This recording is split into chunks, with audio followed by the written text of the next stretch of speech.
I love you, Allah. One of the most important secret ingredients that you and I need to be able to ask Allah successfully whatever we want. And we all have things we want. And those are secrets between us and Allah. But if you're really going to be able to ask in a way that you're truly hopeful that Allah Azza wa Jal will respond to what you're asking for, there are some things that have to be in place. And one of the most important things that the Quran keeps highlighting that has to be in place is that you and I have to ask Allah to forgive us first. You have to ask Him to forgive us first. Before you ask Him anything else that you want or I want, we need to be able to genuinely ask Allah to forgive us. And I'm saying today, people ask, which dua can I make for forgiveness? Or what are the best words I can say for this dua? Or people have duas for separate occasions. So when a woman is expecting, she'll email me or she'll come up to me and say, look, I'm going to have a baby. Which dua can I make right now? Or somebody will say, I'm going for a job interview. Which dua can I make right now? Right? There's always this, give me the special dua for the special occasion. Let me tell you, those words are important because they're sacred and they're revealed. But the dua for all occasions is actually seeking Allah's forgiveness. The dua to open up all of your problems, get rid of all of your problems. The one dua that takes care of everything is genuinely seeking Allah's forgiveness. Nuh alayhi salam invites his people, for over 9 centuries. He's doing constant da'wah to them. And at the end of that career, he looks back and he summarizes the message that he was trying to give them. Of course, he didn't have one speech with them. He didn't talk to them once or twice. Laylan wa nahara, da'awtu qawmi laylan wa nahara. Night and day. He didn't even take nights off. He's constantly inviting them. And in a surah dedicated to his name, Surah Nuh, the surah of Nuh alayhi salam, he himself summarizes the entire message he was giving his people this whole time. What is it that I want from you? Inni kullama da'awtuhum litaghfira lahum. Every time I was inviting them, I was only inviting them, calling them to this faith, so you could forgive them, Ya Rabb. So you could forgive them. And then literally he says, here's how I invited them. This is what I exactly said to them over and over and over again. Qult, I said, istaghfiru rabbakum. Seek forgiveness of your master. Innahu kana ghaffara. Certainly Allah is someone who keeps on forgiving and keeps on forgiving and keeps on forgiving. And He does it repeatedly. But what He says after that is so remarkable. He said, you people, and I need you to understand who He's talking to. He's talking to one of the worst nations in history.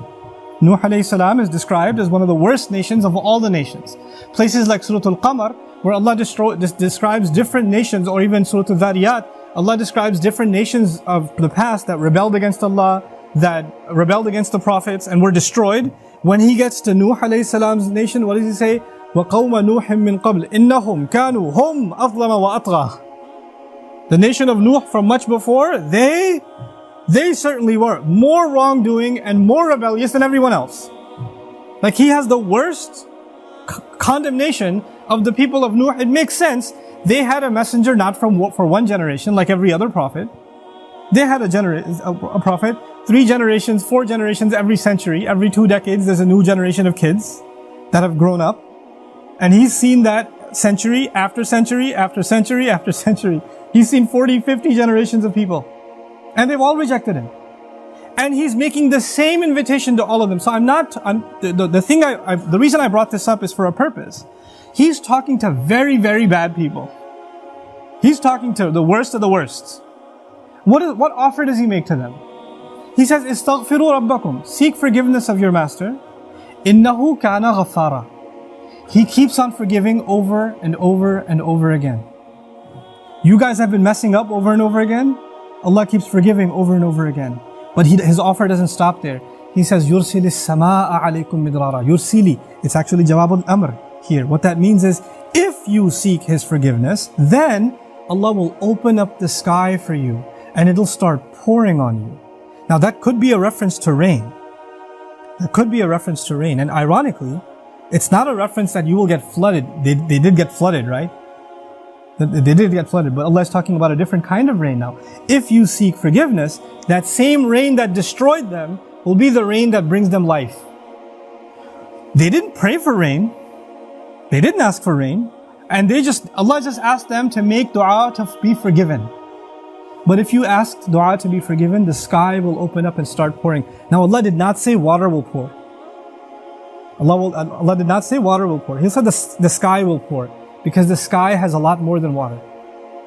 The sky has forgiveness that comes from the sky. The sky has peace, tranquility, faith, your provision, the solution to your problems. They come from the sky. He will open the floodgates, and everything held from the treasures of Allah that you haven't been getting because you haven't been seeking forgiveness is going to open up. Just ask for forgiveness. You're asking to solve problem A, problem B, problem C. There are problems you don't even know you have. Allah knows that you have them. If you and I just became genuine people of seeking forgiveness, then those problems would start getting solved by divine intervention. يُرْسِلِ السَّمَاءَ عَلَيْكُمْ مِدْرَارًا. And that's not even enough. You're asking forgiveness for who? Yourself. اسْتَغْفِرُوا رَبَّكُمْ is seek forgiveness for yourself. He says, وَيُمْدِدْكُمْ بِأَمْوَالٍ وَبَنِينَ.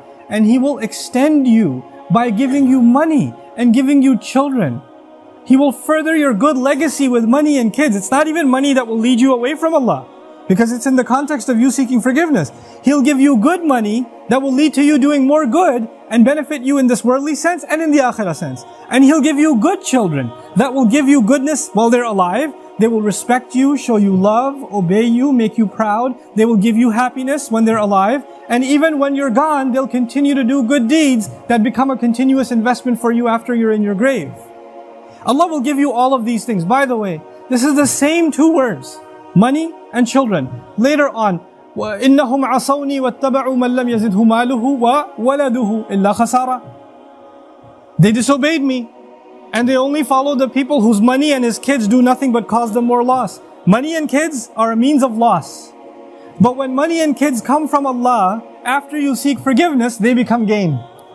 See, it's the same money and kids. It's the same money and kids. The only difference is, now they have the blessing of Allah's forgiveness on top of them. It's like they were contaminated until Allah purified them with His forgiveness. Istaghfiru rabbakum. And look, seek Allah's forgiveness. What doesn't open up? The sky opens up in ways you can't imagine.